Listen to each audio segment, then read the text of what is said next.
You're watching News at Rise. News now, the Nigerian nationals in the diaspora election observation group says the 2023 presidential election fell below expectations of the Nigerian people. This formed the crux of its preliminary report on the presidential National Assembly elections. Representatives of the group who monitored the elections in 22 states and the FTT say the elections were not free and fair. Some of the reasons pointed out include logistical issues around late arrival of materials, ad hoc staffs, the beavers' massive failure, pervasive voter intimidation, and widespread violence. The group, however, observed that some improvements, like the creation of a very user-friendly functional portal for stakeholders and INEC communication. Nigerians and Nigeria have demonstrated their willingness and readiness to embrace democracy. Unfortunately, things did not go as we were promised they were going to go, leading to our conclusion that the electorates were disfranchised beyond limit. I will go ahead and list some of the problems that we envisaged in different regions where we are posted to observe the process. One of them is lack of adequate preparation by INEC. Second one was the BA machines were not as efficient as we are made to believe when we started this process. The polling unit results were not uploaded and transmitted using the BVA as promised by INEC. As a mission, we are interested in this process much more than the eventual outcome, because our role as international observers is to support the process, and in so doing identify areas where improvements could be made for future elections. And that is what we've been doing, right from the administrative, the security, the role of the police, the role of the umpire, and of course the political parties. And that we have done. And in due course, we're going to produce a comprehensive report where all that is captured and shared with INEC and the electorate so we can continue to improve election process in Nigeria. And for further introspection and the matter of Nigerian diasporans' involvement in the political process, we are now being joined by global thought leader Adetunji Omotola. Thanks for joining us. Good to have you with us. Was it only the electoral process, or was there something else you observed regarding this election so far? Thank you very much for having me on your show. Good afternoon.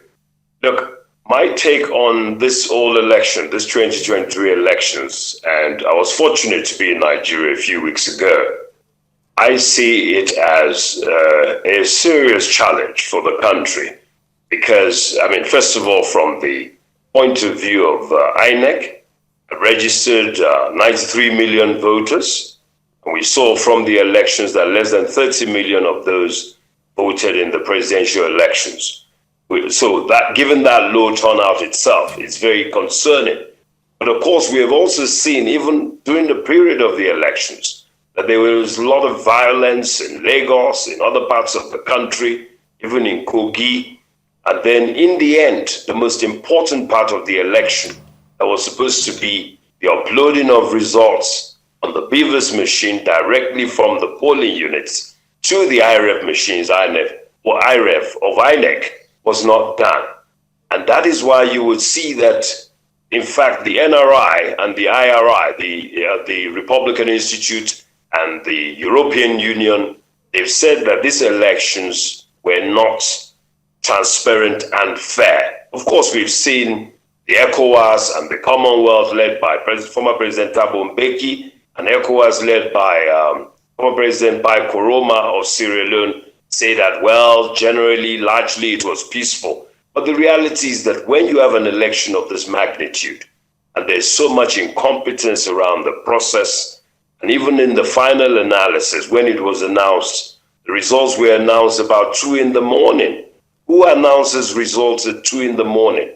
So for someone like me, who was on the ground just a few weeks ago, no cash, no fuel, no PVC found for many Nigerians. I think this election has not met the standard that was expected by Nigerians and even people around the world.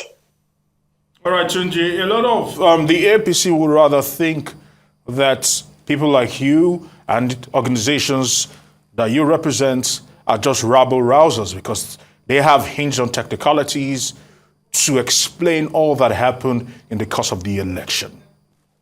Talk to us about this. Well, look, if we were rabble rousers, then we will probably be in the village square. I mean, we are eminent Nigerians, we're educated. I'm a lawyer, I'm also a media person.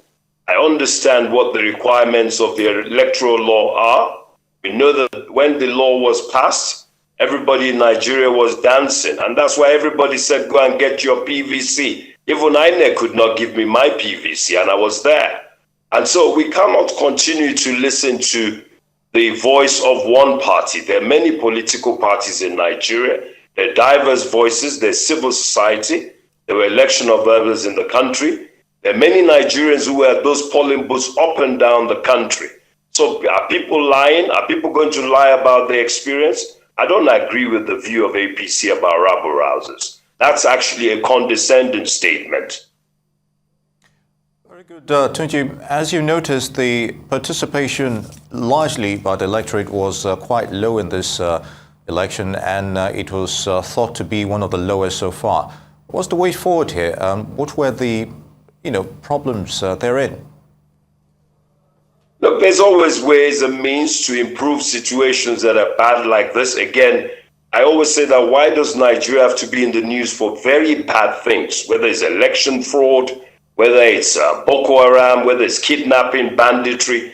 Why must we make the news for all the wrong reasons? So I suspect what needs to happen, because the ball is now just being pushed forward to the courts or the tribunals. So whoever is sitting on those tribunals have to be ready to ensure that they uphold the law and they look at the evidence. There's a lot of evidence, video evidence, paper evidence. There's the polling units that have now been loaded.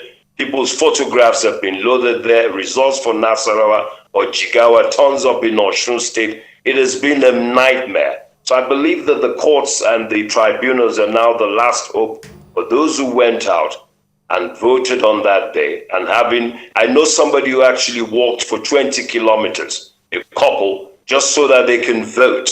And so we're really looking forward to the judiciary to amend what INEC has not been able to fix or sort out. All right, Tunji, some will liken the 2023 general elections to a football match, whereby the first half has come and gone with faulty VAR decisions. And this is halftime, and we're going into the second half talking about the governorship and the House of Assembly elections. Usually, referees and umpires are usually called to order to ensure that they probably right the wrongs in the second half if they cannot do anything ultimately. What advice do you have for INEC? Because we still have the governorship and the House of Assembly election. Do you think, first of all, what's your advice to INEC, one? And do you think INEC can redeem itself in the eyes of Nigerians in the forthcoming elections? Yes, it's almost like a politician who has done a first term, didn't get much done, and then in the second term they decide, look, they want to leave a legacy. I think the elections that are coming up, the gubernatorial and the local state House of Assembly elections, gives the INEC an opportunity to improve markedly on the disaster that happened on February 25, 2023. March 11 must be light years away. They must upload the results from the polling units. If they have to employ more people, so be it. The INEC itself has to move around by helicopter on the day, so be it. If he has to take off his agbada and wear trousers and shorts, whatever it's required to look businesslike, because this is a critical election. Governors are very powerful, and so are State House of Assemblymen. It cannot be a comfort zone anymore, because people's livelihoods have been invested heavily into these elections. In fact, we haven't done much as a country in the last year or so. So we really want INEC to do its job. That's all we're asking. And the national chairman should lead by example. We cannot give excuses in the 21st century. Smaller countries are conducting elections and transferring power peacefully. Nigeria cannot be an exception. Very good, Tunji. Of course, we've seen global reactions towards the shortcomings regarding this election so far. And of course, regarding the outcome, there's been congratulatory messages also coming in from world leaders as well. But from a Nigerian looking in, and of course the diasporans in general, what impact has this first phase of the election having on people such as yourself? We can use your immediate constituent where you are as an example. Can you just give us an insight regarding to what people or Nigerians are saying regarding this first phase of the election so far? Okay, first of all, let me address the issue of congratulatory messages. I think it's matters of protocol, especially from countries that have massive economic interests in Nigeria. If you remember in 2007, the first person to congratulate President Yar'Adua was President Thabo Mbeki, and it's not unconnected with the vast interests that South Africans do have. Now, for us who are sitting outside Nigeria, who have to explain away this situation that we find ourselves in again, look, we are worried, especially the violence, intimidation, telling people not to vote if they're not voting APC, particularly in Lagos. We want the INEC chairman to really get the police involved and clamp down on these criminals and miscreants who are intimidating voters, ordinary citizens going about their civic duties. We also believe that politicians who are arrogant and who are claiming victory, people are not happy about the process, should be a little bit more cautious, because in the end, what if victory is now given to those who actually won the election based on what the electoral, we've seen even in a state in Kano, where a gentleman crossed over to PDP, I think his name is Alhaji Shekarau, and now the courts have said no, or INEC has said no, you need to go in as NNPP, but he's moved party already. So things can change. We've seen even in Imo State, where the gentleman who got fourth in an election has now dislodged the gentleman who got first position. So nothing is sacrosanct. The law is the law. The law must be followed. And I want to finish with this point. Kofi Annan, the former Secretary General of the United Nations, said, there will be no sustainable development without peace and security. And there will be no peace and security without sustainable development.